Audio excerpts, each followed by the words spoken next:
Hello guys, I am लगे भैया, I am my teacher. मैं आपको एक बात बताना चाहता हूँ, जब टूटने लगे हौसले तब ये याद रखना, बिना मेहनत के तक तो ताज नहीं होता। ढूंढ लेना अपना रास्ता अंधेरे में, क्योंकि जुगनू किसी रोशनी का मोहताज नहीं होता। तो मेरे कहने का तात्पर्य क्या है? मेहनत करते जाओ, सफलता ज़रूर मिलेगी। तो इसी के क्रम में जो आज हम सीखने वाले अनंत श्रेणी का योग, क्योंकि बहुत सारी श्रेणियां होती है, उनका योग हम आज निकालने वाले हैं। जैसे मान लो 1 से 10 तक जोड़ना हो तो अपन नॉर्मल करेंगे, बहुत लंबा होगा, वो हम करने वाले नहीं, उनके भी हम फॉर्मूले आज देखने वाले हैं। तो इसीलिए आप हमें कमेंट करो कि आपको कौन सा टॉपिक चाहिए, आपको क्या दिक्कत आ रही है, ताकि हम आपसे कुछ सीखें। यही हमारी मुहिम है, कुछ सिखाया जाए, कुछ से सीखा जाए। मैं भी आपसे सीख रहा हूँ, आप भी हमसे सीख रहे हैं। तो आज हम अपने टॉपिक की तरफ चलते हैं। तो हम पहली अनंत श्रेणी की बात करते हैं। पहली अनंत श्रेणी क्या है? n प्राकृत संख्याओं का योग। n प्राकृत संख्या मतलब जो 1 से स्टार्ट हो, 1 2 3 ऐसे आगे n तक आपकी चले, तो उसका योग क्या होता है समझो। n + 1/2 इसका फॉर्मूला होता है। ठीक है, इसमें अब 2-3 फॉर्मूले और देखो। मान लो n आपकी सम संख्या लगातार हो, मान लो आपको पूछा जाए 2 + 4 ऐसे आपको मतलब n तक पूछा जाए, तो ये कितना होगा? ये आपका होने वाला है n + 1। ये आपका योग क्या होगा? n + 1 होगा। इसी प्रकार अगर आपकी n विषम संख्या हो, जो आपकी स्टार्ट इससे हो, 1 से ही हो, 1 3 ऐसे आपकी n तक चल रही है, तो उनका योग क्या होगा? n² होगा।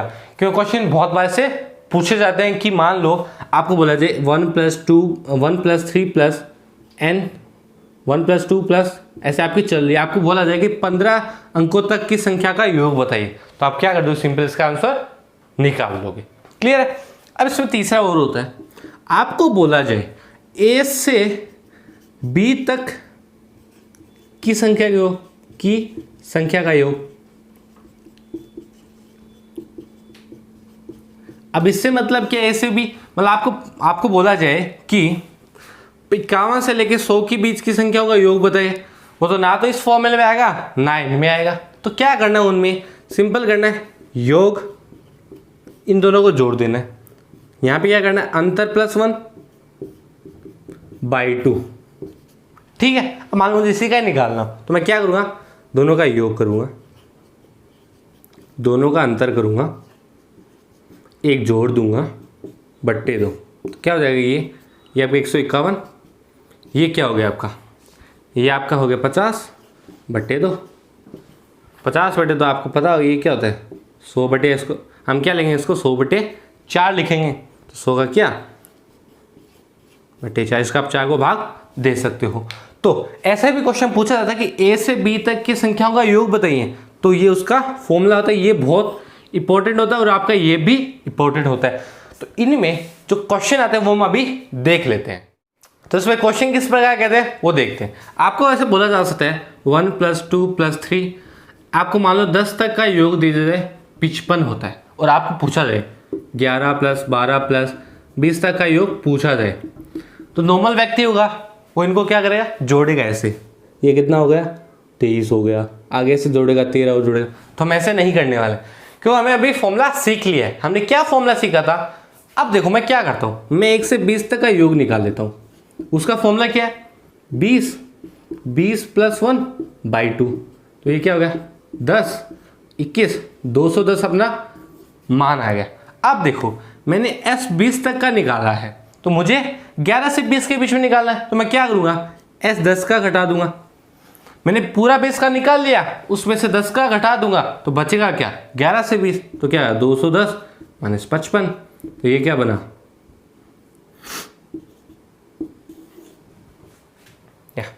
तो आपका आंसर क्या है? 155। कितना सिंपल था। तो इसी प्रकार आपको ये करना होता है। अगर आप इसे नॉर्मल वैसे करोगे तो बहुत लंबा हो जाए। एक क्वेश्चन है वो आपको मैं यही लिख लेता हूँ। एक क्वेश्चन ऐसे दिया है 1 + 2 + 3 +... आपको 50 तक योग किया, फिर वापस घटने लगा, ऐसे वापस 1 तक आ गया। तो अब इसको नॉर्मल वे से करोगे तो बहुत लंबा होगा, लेकिन मैं क्या करूँगा? मैं 1 से 50 तक का योग निकाल लेता हूँ। तो क्या आएगा 50, 50 प्लस 1 बटे 2, ये हो गया 25 इंटू 51। इसको आप ये कर सकते हो बटे 4। ठीक है, अब ये मैंने 1 से 50 तक का योग निकाल लिया। अब आपने ये देखा ये आंसर कैसे आया, मैंने 25 को 100 बटे 4 लिख दिया था। ठीक है, 1 से 50 तक मेरा आंसर ये आया। अब देखो वापस घट रहा है, मैं क्या करूँगा, इसको दोगुना कर दूंगा। अगर इसको दोगुना कर दूंगा तो क्या होगा, 1 से 50 को मैंने 2 बार निकाला, लेकिन देखो इसमें जो दूसरे उसमें 50 नहीं है, तो मैं क्या करूँगा, यहाँ पे 50 घटा दूंगा। सिंपल है। तो ये इतना सिंपल था। अगर आप नॉर्मल वे से करते बहुत लंबा होने वाला था। तो ये तो हमने बात की थी कि n प्रकार संख्याओं का योग ज्ञात किया था। हम सीखेंगे n प्रकार संख्याओं के वर्गों का योग, उनके घनों का योग कैसे निकालते हैं। तो दूसरा क्या हमारा, मान लो 1 स्क्वायर प्लस 2 स्क्वायर, ऐसे n स्क्वायर तक आपको योग पूछा जाए तो इसका मान क्या होता है, n plus 1 2n plus 1 by 6।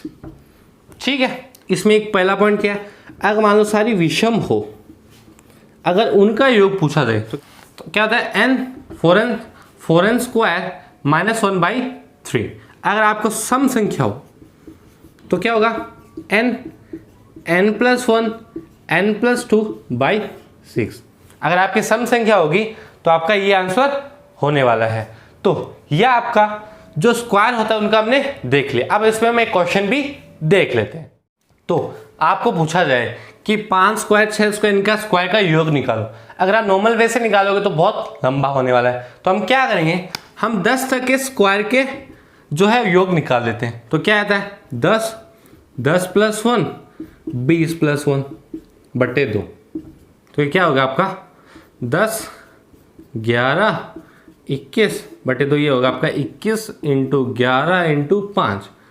ठीक है, तो ये आपका, आप इसको मल्टीप्लाई कर लेना। अब देखो मैंने S10 तक निकाले थे, लेकिन मुझे तो 5 से स्टार्ट किया, तो मैं क्या करूँगा, S10 में से मैं 4 का, मैं क्या करूँ, S10 निकाल लिया। अब मुझे 4 का स्क्वायर, 3 का स्क्वायर, 2 का स्क्वायर, 1 का स्क्वायर घटाना पड़ेगा।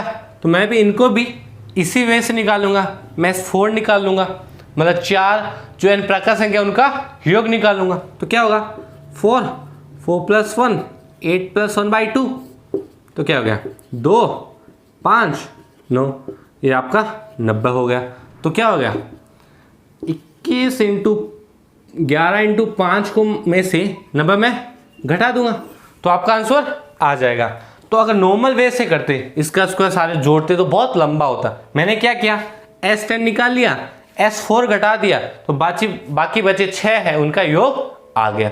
अब हमने सीख लिया है कि स्क्वायर हो, n प्राकृत संख्या का स्क्वायर का योग भी हमने सीख लिया है। अब हम सीखने वाले n प्राकृत संख्या का क्यूब हो तो उनका कैसे करना है।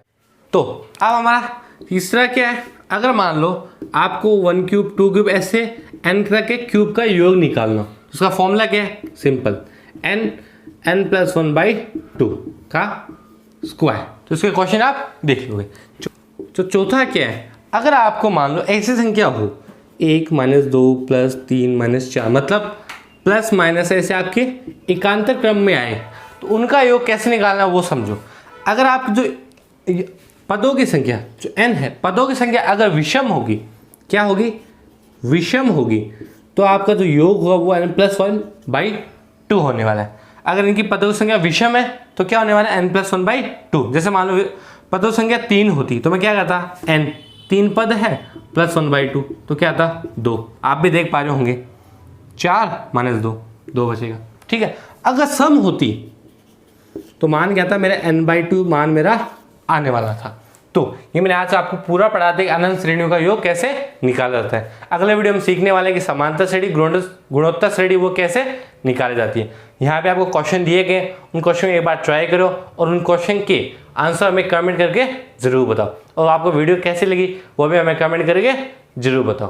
तो अगर अच्छी लगे तो उसको लाइक कर दो, शेयर कर दो, चैनल पर नए हैं तो सब्सक्राइब कर लो, बेल आइकन दबाना मत भूलना, ताकि जब भी हमारे चैनल पे कोई वीडियो अपलोड हो तो उसका नोटिफिकेशन आपको मिल जाए और उसको आप उसी वक्त पढ़ लो, उससे आपको फ़ायदा मिल जाए। और अगर आपने मेरे फेसबुक इंस्टाग्राम टेलीग्राम फॉलो नहीं किया है उसको फॉलो भी कर ले, ताकि आपको वहाँ से अच्छे क्विज और अच्छे क्वेश्चन मिले।